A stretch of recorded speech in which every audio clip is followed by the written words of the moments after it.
So we're going to look at our first example over here. And so in this exercise, we have a murder trial of a celebrity actor. And it says the juror pool included 100,000 names. So that actually only tells us like the population size. Who may be called. So the percent of available jurors on the list who are Hispanic is 40%.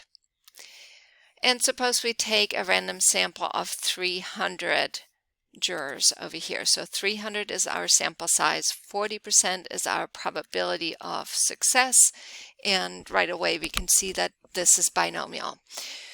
We want to know what is the mean and the standard deviation for the number of Hispanics selected, and we know with a binomial distribution, we know that our mean is equal to n times p, and the standard deviation is equal to the square root of n times p times q.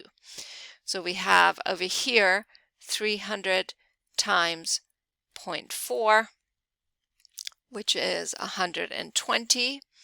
And here we have the square root of 300 times 0.4 times 0.6, which is 8.49. So we can see our correct option would be E over here. Can we use the normal approximation to the binomial? Check the rule of thumb. So let's check our n times p and our n times q. We already calculated the n times p, which is our expected number of successes or our mean. And if we have 120 successes, that means n times q, which is 300 times 0.6, would be the other 180 people in our sample. So both of these numbers are at least 10. So yes, the rule of thumb checks out, and we can use the normal approximation to the binomial distribution. So let's now actually find our probabilities over here. So we want to find the probability that 110 or fewer Hispanics will be selected for jury duty. And we'll actually look at it in three different ways. First, we're going to look at the exact binomial probability. Then we're going to look at the normal approximation. And then we're going to look at a way to make our normal approximation better. So let's start by looking at our binomial probability. So we are looking for the probability that x is less than or equal to 110.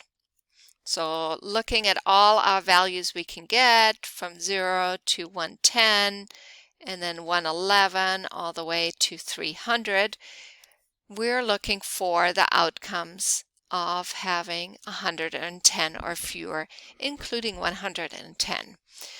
So on a binomial calculator, that would be the binomial CDF, where n is equal to 300, p is equal to 0.4, and we're looking at up to 110 successes over here.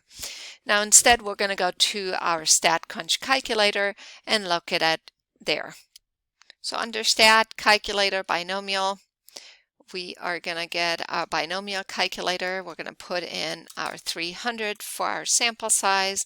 We're going to put 0.4, and then we're looking for less than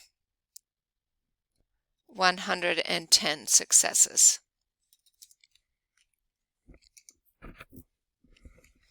And over here we see that is a probability of 0.1312.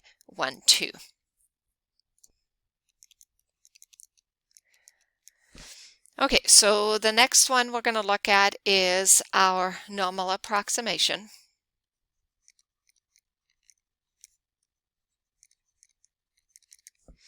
And over here with our normal approximation, we know that our probability of having less than or equal to 110, when we're looking at a normal distribution, this is going to be equal to the probability of being less than 110 because each one value doesn't have a probability. Okay, so the first thing we need to know is what is the mean and what is the standard deviation, because our normal distribution is fully described by those two parameters. So we had found those above. We know that the mean is equal to 120 and our standard deviation was equal to 8.49. So we can now say that x follows an approximately normal distribution with mean 120 and standard deviation of 8.49.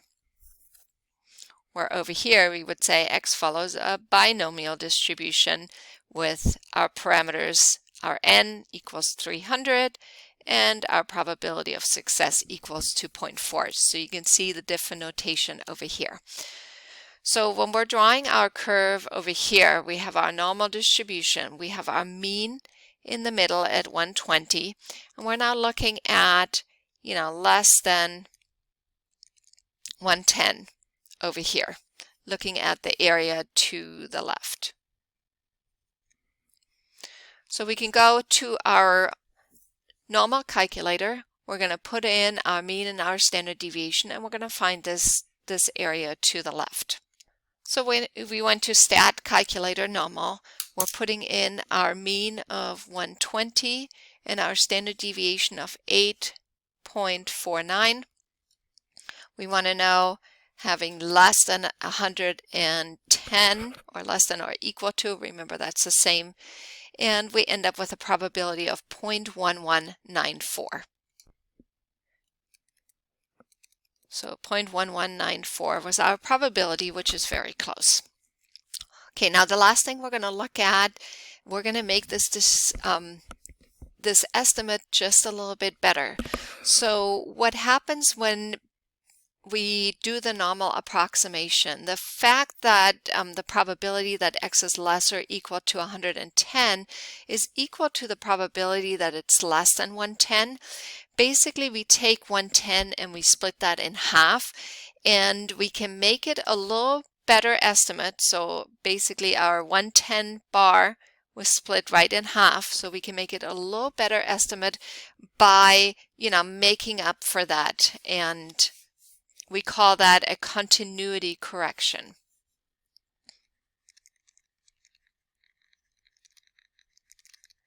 So instead of going to 110, we are going to make this, when we want to include it in 10, we're going to make it just a little bit bigger, and we're actually going to go to 110.5. So basically we're finding the probability that x is less than 110.5. We're going to go back to our online calculator, and all we're changing is 0.5 over here, and that's 0.1316. So the probability is 0.1316, which you can see is a little closer to our actual binomial calculator over here. Now, if we were to use our calculator command on the TI 84, we would use the normal CDF over here. We would start at negative E99, go up to 110 with our mean of 120 and our standard deviation of 8.49. And our only difference over here is because we want to include 110, we're going to make that area just a little bit bigger. We're going to still start it at negative E99. We're going to go to 110.5, and then our mean and standard deviation is the same. So if instead we wanted to find the probability that x is less than 110, we would make that process differently. We would simply make the area 0.5 smaller, and we would end at 109.5. So the decision basically becomes, if you want to include it, you're going to make the area 0.5 bigger. If you want to exclude the number, then you're going to make it 0.5 smaller.